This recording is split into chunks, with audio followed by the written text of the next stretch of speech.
അപ്പൊ തുടങ്ങാം അല്ലേ? ഹര ഹരോ ഹര.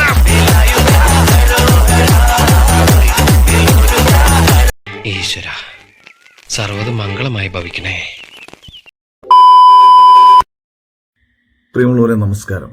ഞാനിപ്പോൾ സംസാരിക്കാൻ ആഗ്രഹിക്കുന്നത് മലയാള മണ്ണിൽ മലീമസമായ ഒരു മാധ്യമ പ്രവർത്തനയെ കുറിച്ചാണ്. നമ്മളെയാണല്ലോ മച്ചമ്പി. ഇയാൾക്കത് എന്തിന്റെ കഴപ്പാ? ഞാൻ ഇങ്ങനെ സംസാരിക്കുമ്പോൾ തന്നെ അത് ആരെക്കുറിച്ചായിരിക്കുമെന്ന് നിങ്ങളുടെ മനസ്സിലേക്കൊരു ധാരണ എത്തിയിട്ടുണ്ടായിരിക്കും. ഇനി നീ എങ്ങാനും എന്റെ നമ്പരായി എനിക്കുള്ളത് മേടിച്ചിട്ട് വരാം. ആ വ്യക്തി മാധ്യമരംഗത്ത് കേരളത്തിൽ ഉണ്ടാക്കിയിട്ടുള്ള ഒരു സ്വാധീനം വളരെ വലുതാണ്. അതുകൊണ്ട് തന്നെയാണല്ലോ ഞാൻ ഈ മലീമസമായ മാധ്യമ പ്രവർത്തകൻ എന്ന് പറയുമ്പോൾ തന്നെ അത് ആരായിരിക്കുമെന്ന് നിങ്ങൾക്ക് മനസ്സിലാക്കാൻ കഴിയുന്നത്. മറ്റാരുമല്ല, ഡോക്ടർ അരുൺകുമാറാണ്. 100% ഞാൻ യോജിക്കുന്നു.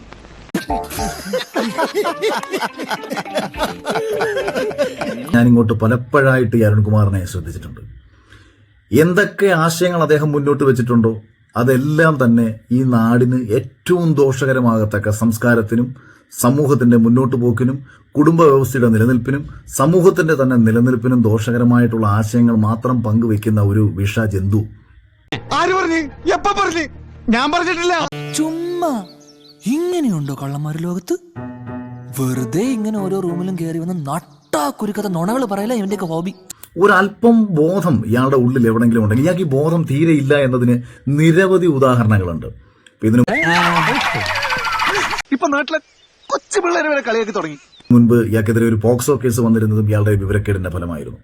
അതുപോലെ തന്നെ എന്നെ പൊട്ടനാക്കാണോ? അതാക്കേണ്ട കാര്യമുണ്ടോ? പണിയെടുത്ത് തിന്നണമെന്നൊക്കെ ആഗ്രഹമുണ്ട് സാറേ, പക്ഷെ പറഞ്ഞു പറ്റിച്ച് തിന്നാലേ വായിന്നിറങ്ങുള്ളൂ. ശീലായിപ്പോയി. വേടനെ പറ്റിയൊരു അബദ്ധമായിരിക്കും. അത് തിരുത്തുന്നതിന് പകരം അത് കേട്ട് കറക്റ്റ് എന്ന് പറഞ്ഞ് അംഗീകരിച്ച ഒരു പരമവിഡ്ഢിയായ ഈ അരുൺകുമാറാണ് യഥാർത്ഥത്തിൽ വേടനെ കൂടി പൊതുസമൂഹത്തിൽ അപമാനിപ്പിച്ചത്. കാര്യം സത്യമാണെങ്കിലും എനിക്ക് അംഗീകരിച്ചു കൊടുക്കാൻ പറ്റുമോ? അച്ഛൻ പറഞ്ഞു ഇതിലും ഭേദം കട്ടപ്പാറയായി കക്കാൻ ഇറങ്ങുന്നതാണെന്ന്. രീതിയിൽ പിന്നെ ഇയാളുടെ വാർത്താ അവതരണം വൈകാരികതയെ വിറ്റ് കാശാക്കുന്ന ഒരു വൃത്തികെട്ട മനുഷ്യൻ. സമൂഹത്തിൽ വല്ല ലക്ഷദ്വീപിലോ അൻഡമാനിലോ പോയാലും വേണ്ടില്ല, ഇവന്റെ കീഴിൽ ഇങ്ങനെ എനിക്ക് മടുത്തു വച്ചായ. മാതാവിനോടും കർത്താവിനോടും പറഞ്ഞിട്ട് കാര്യമില്ല. ഇതൊക്കെ ഓരോരുത്തരുടെ വിധിയാ. സ്വസ്ഥതയെ നശിപ്പിക്കുന്ന ഒരു വൃത്തികെട്ട മറ്റേ മാധ്യമയോളി എന്നൊക്കെ വിശേഷിപ്പിക്കാൻ പറ്റുന്ന ഒരുത്തൻ.